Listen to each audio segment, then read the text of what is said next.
সরকার পতনের পর বাংলাদেশে নিষিদ্ধ সংগঠন হিজবুত তাহরীর বিভিন্ন কর্মসূচি প্রকাশ্যে এসেছে।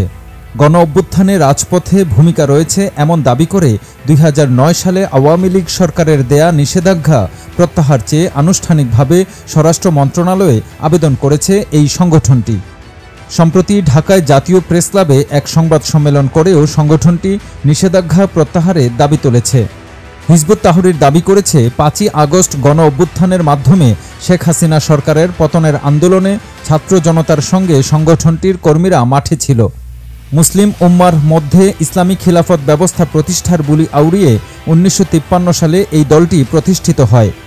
তারা প্রচার করে হিজবুত তাহরীর মনে করে মুসলিম বিশ্বের সমস্ত সমস্যার মূলে রয়েছে মুসলিম উম্মার মধ্যে খিলাফত ব্যবস্থার অনুপস্থিতি এবং খিলাফত ব্যবস্থাই হচ্ছে মুসলিম উম্মার ঐক্য ও শক্তির প্রতীক। ফিলিস্তিনের জেরুজালেমের শরিয়া আদালতের বিচারক শেখ তকিউদ্দিন নাবাহানি কর্তৃক এই দলটি প্রতিষ্ঠিত হয়। প্রতিষ্ঠার পর মধ্যপ্রাচ্য হতে এই দল ধীরে ধীরে Africa, Europe, Indonesia, Pakistan, Bangladesh সহ পৃথিবীর বিভিন্ন অঞ্চলে ছড়িয়ে পড়ে। ইসলামী খিলাফত প্রতিষ্ঠার ক্ষেত্রে অন্যান্য ইসলামী জঙ্গি সংগঠন এর মতো কোনো ধরনের সশস্ত্র পন্থায় না গিয়ে বুদ্ধিবৃত্তিক ও রাজনৈতিক পদ্ধতিতেই কর্মকাণ্ড পরিচালনায় বিশ্বাসী। বর্তমানে এরা পৃথিবীর বিভিন্ন মুসলিম প্রধান দেশে সামরিক সহায়তা সংগ্রহ এবং ওইসব দেশে সেনাবাহিনীকে দেশের বিরুদ্ধে মিলিটারি কো করতে প্রলুব্ধ করার প্রচেষ্টায় তৎপর। তারা বিশ্বাস করে পৃথিবীর কোনো না কোনো মুসলিম দেশের সেনাবাহিনী তাদের নিঃশর্ত সমর্থন দিয়ে ক্ষমতায় বসাবে।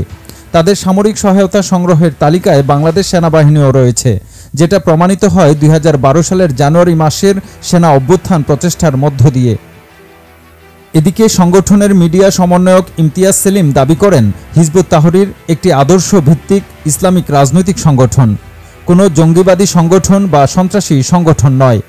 ২০০৯ সাল পর্যন্ত তাদের অফিস ছিল এবং সেখানে বিভিন্ন রাজনৈতিক ব্যক্তিত্ব, সাংবাদিক সহ অনেকেরই যাতায়াত ছিল।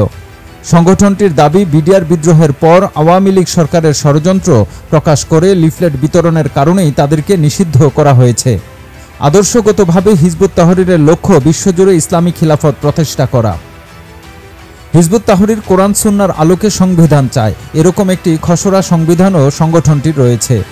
বিভিন্ন সময় বিশ্বের কয়েকটি আরব দেশ, জার্মানি, তুরস্ক, পাকিস্তানে হিজবুত তাহরীর নিষিদ্ধ করা হয়েছে। ২০২৪ সালের জানুয়ারিতে যুক্তরাজ্যেও তাদেরকে নিষিদ্ধ করা হয়। বিভিন্ন দেশে নিষেধাজ্ঞার বিষয়ে সংগঠনটির বক্তব্য হল, বিভিন্ন রাজনৈতিক বাস্তবতায় বিশ্বের কিছু দেশ হিজবুত তাহরীর এর কার্যক্রম নিষিদ্ধ রয়েছে। তবে যুক্তরাষ্ট্র, কানাডা সহ অনেক দেশে সংগঠনটির বৈধভাবে কার্যক্রম পরিচালনা করে। বাংলাদেশে ২০০৯ সালের ২২ অক্টোবর তৎকালীন আওয়ামী লীগ সরকার প্রেসনোট জারি করে হিজবুত তাহরীর নিষিদ্ধ ঘোষণা করে। ওই প্রেসনোটে সংগঠনটিকে শান্তি শৃঙ্খলা এবং জননিরাপত্তার জন্য হুমকি হিসেবে উল্লেখ করা হয়। ৫ই আগস্ট শেখ হাসিনা সরকারের পতনের দুদিন পর ৭ই আগস্টে বাংলাদেশ জাতীয় সংসদ ভবনের সামনে সভা করতে দেখা গেছে হিজবুত তাহরীরের কর্মীদের। সাদাকালো কাপড়ে ইসলামের কলেমা লেখা পতাকা, খিলাফতের দাবি সম্বলিত ব্যানার, লিফলেট নিয়ে শখানেক কর্মী সেখানে উপস্থিত ছিল। একই দিনে সংগঠনটি ঢাকা বিশ্ববিদ্যালয়ের রাজু ভাস্কর্যের সামনে একটি সভা করে। এছাড়া সরকার পতনের পর হিজবুত তাহরীর ঢাকা ও ঢাকার বাইরে বিভিন্ন সভা সমাবেশ ও মিছিল কর্মসূচি পালন করছে। এছাড়া বিভিন্ন জায়গায় স্টল দিয়ে দাওয়াতি কার্যক্রম পরিচালনা করছে। আগস্ট মাসে বন্যার সময় ভারতের পানি আগ্রাসনের প্রতিবাদ শিরোনামে হিজবুতের ব্যানারে ঢাকায় বড় বিক্ষোভ মিছিল করতে দেখা গেছে। সংগঠনের পক্ষে মিডিয়া সমন্বয়ক ইমতিয়াজ সেলিম জানান, পাবলিক ও প্রাইভেট বিশ্ববিদ্যালয়ে তাদের কর্মীরা সংগঠনের ব্যানার ছাড়াই মাঠে ছিল। তবে কী পরিমাণ কর্মী মাঠে ছিল, হতাহতের সংখ্যা কত সেটিও সুনির্দিষ্ট করে বলেননি। এছাড়া বাংলাদেশে সংগঠনটির শীর্ষ নেতৃত্বে কে আছেন নিষেধাজ্ঞা প্রত্যাহারের আগে সেটিও প্রকাশ করতে চায় না হিজবুত তাহরীর। বিগত সরকারের সময় স্বরাষ্ট্র মন্ত্রণালয় এবং আইনশৃঙ্খলা রক্ষাকারী বাহিনীর দেয়া বক্তব্য বিবৃতিতে হিজবুত তাহরীরকে একটি নিষিদ্ধ জঙ্গি সংগঠন হিসেবে আখ্যায়িত করা হতো। আওয়ামী লীগ সরকারের আমলে সংগঠনটির ব্যাপারে যে কঠোরতা ছিল সেটি বর্তমানে অনেকটাই শিথিল বলে অনেকে মনে করছেন। অতীতে কখনোই হিজবুত তাহরীরকে এতটা সক্রিয় বা তৎপর বাংলাদেশে দেখা যায়নি বলেও মত অনেকের। সরকার পতনের পর হিজবুত নেতাদের বেশ কয়েকজন জেল থেকে মুক্তিও পেয়েছেন।